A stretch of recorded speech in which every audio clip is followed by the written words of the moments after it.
This one does have the Blackstone griddle on top, as well as the acacia butcher block prep side. I'm super excited to show you this build that we've just completed on a Sprinter 144. I'm going to start with the awning. This is the nomadic awning. It does have the awning lights on the side. Come on inside. There are swivel seats on the driver and the passenger. The lagoon table, that's going to swivel around, giving you access to wherever you need it.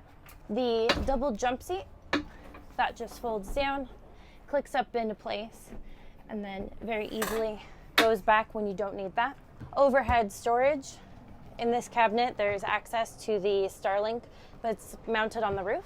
Refrigerator freezer combo. Below that is the cassette toilet. There is a queen size memory foam mattress in here. That is very nice.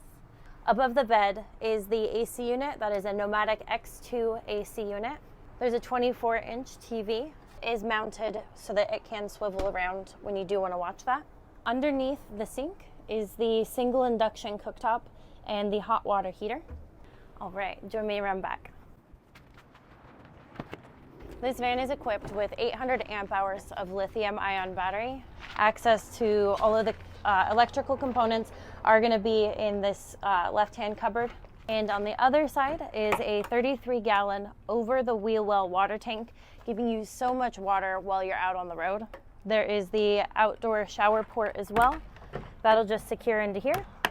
And this build has two heavy-duty Flatline Van Company pull-out trays. This one does have the Blackstone griddle on top, as well as the acacia butcher block prep side, and that can be removed to be washed. Thank you so much for joining me on this Van Tour Tuesday. We will see you next week.